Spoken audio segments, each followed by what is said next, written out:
Bismillah ar-Rahman ar-Rahim. It's indeed a great honor to be with you today. I come to share with you few points about a story most of you or all of you already know. It is an honor to be here at today's program, the Bay of Bengal Conversation 2024, a structured world, a fractured world. And indeed, we meet at a time when the world feels fractured and divided beyond repair. Its unity is shattered by war, oppression, and inequality. I stand before you not only as Ambassador of Palestine, but as the voice of a people who continue to suffer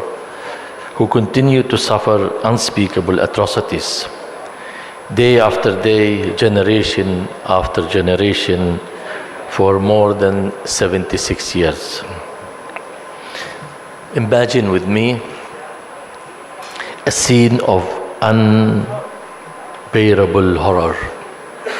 A mother, a father, and their children, sitting under a small tent in a land has been burned and destroyed. Above them, the sky is filled with air that smells of blood and gunpowder, and warplanes whose thunder and lightning do not cease, dropping thousands of bombs and missiles, each bomb marked with the word made in the USA. Parents embrace their children in their arms, believing that they are protecting them from the deadly bombs coming from above. The family continues to tremble, and a false smile appears on the parents' lips, hoping to calm the terror the children are experiencing. But the mother's tears fall, revealing the fear behind her forced smile, and as if the bombs were not enough. There is another horror, the horror of hunger. Families do not have enough food for their children because the occupation, its army and government block humanitarian supplies, preventing over 2 million people from getting what they need to survive. Today is the 408 days of the Gaza Holocaust. Yes, it is a Holocaust, caused by the racist Israeli regime. More than 44,000 people have died. 42% of them are children. 871 infants. Nearly a third were women, including 343 pregnant mothers. And we must not forget the 10,000 still trapped under rubble. And over 103,000 were injured. This is not just Gaza's tragedy. It is a tragedy for all humanity.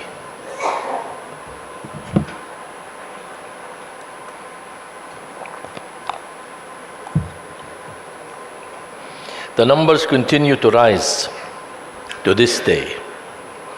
Ladies and gentlemen, this is not a novel I read or a horror movie I watched. Rather, I'm telling you about a small part of a reality, which most of you know, and events that occur around the clock in our world, in Gaza Strip. As of this year, this month, and this hour, here I would like to ask you and myself a question. Do we really live? Or are these moments just a terrifying nightmare from which we woke up and discovered that humanity cannot tolerate this crime. Unfortunately, it is not a dream or a nightmare. It's a reality. It is a reality where we see and touch the corpses of children to shroud them and to bury them. And we do not cry for them or for the women and the elderly who died, but rather we cry for ourselves and our future in light of a world ruled by the oppressor. And there is no space for the word justice in the oppressor's dictionary. The situation has reached a point where many Palestinians now envy the dead because the martyrs are going to a better place, to a better world where justice is for everyone. A world in which there is no strong or weak, no oppressors and no oppressed, no great power, no mighty power, no corrupt or racist regime, no law of the jungle.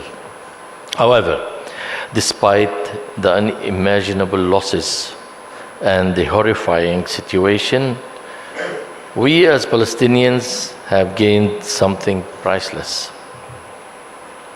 The world, for the first time in the history, has opened its eyes to our plight. People have united in their advocacy and support for Palestine, moving beyond race, religion, and culture. They have heard our cries and taken action after witnessing the horror and atrocities committed by Israel. Young people in both the West and the East have protested against Zionists, against Zionist crime and atrocities.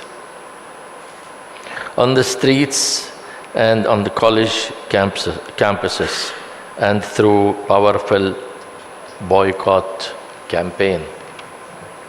Here in Bangladesh, both the young and old considered Palestinians as their brothers and sisters. From the poor farmers to a rich businessman to a little 5-year-old girl, we have received support from every part of Bangladeshi society. The solidarity shown to us by our Bangladeshi brothers and sisters never fails to amaze us. This deep connection between our two people makes the potential of Bangladesh further exciting. Having been here for the past 10 years, I know that this new student-led Bangladesh is an incredible opportunity. It is a moment to rebuild, to strengthen institutions, and to ensure that the people's voice are heard. As Bangladesh moves forward, I am confident that its citizens and government will lead the way in shaping more just and equitable society over time. In my 40+ years of service, I have seen firsthand how diplomacy and dialogue can change the course of history. Even in the most difficult times, as an ambassador, we are often seen as the quiet mediators, working behind closed doors to promote dialogue and to resolve conflicts when parties involved have the will to reach a solution. But in our case, the Palestinian case, we did everything in our power to accept even the possible justice and not the absolute justice for the sake of peace, security, stability. In order to achieve peace, security, and stability as well as dignity for our people, we made a big concession. Unfortunately, the other side has denied all our rights, including our right to exist as dignified human being. We all remember when they called us human animals. They left the Palestinian with no choice. Every day, my people face horrible reality. They live under occupation as victims of Israeli systematic violence and constantly maims and martyrs our men, women, and children. For us, every day is a fight to demand justice, dignity, and the right to exist in a world where colonizers want to erase our entire existence. To be a Palestinian is to bear the trauma of a people who have faced violence like no other. It is to bear the weight of people who have been displaced with nowhere to go. I myself was born as a refugee and living as a refugee, and I might die as a refugee.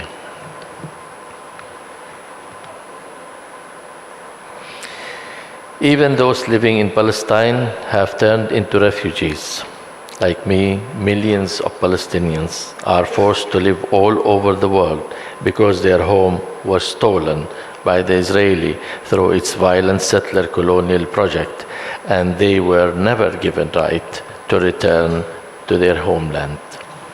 The United Nations was once created to ensure world peace, to ensure that genocide never happens again. But today, its hand tied while countries like the US continue to fund the death of innocent men, women, and children, simply because they ask for their right to live as a human being with dignity and self-determination. The Middle East today stands on the brink of deep instability, with Israel's genocide against Palestinians continuing to devastate lives and entire communities in Gaza and the West Bank and Jerusalem. If we do nothing, this violence won't stop at Palestine's border, as we can already see with Lebanon. It's threatened to spread across the entire region, showing an already fragile Middle East into absolute chaos. If Israeli action continue, the whole region will be drawn into a wider war. The world cannot afford to stay silent. In light of this bitter reality, we can only pray to Allah to give patience to our people in Palestine, as well as to strengthen and determination to continue their struggle against injustice, to achieve the right to live in dignity. Just as the people of Bangladesh have chosen to be with us in this struggle, let us all be on the side of justice until it is achieved. As a Palestinian, we sincerely hope and pray for the success and prosperity of Bangladesh, its government, and its extraordinary people. I would also like to take this opportunity to thank my brother Zillur Rahman for this contribution for the betterment of this country through his bold journalism and research. His work has truly elevated the status of Bangladesh on the world stage and inspired millions across Bangladesh and beyond. As I conclude,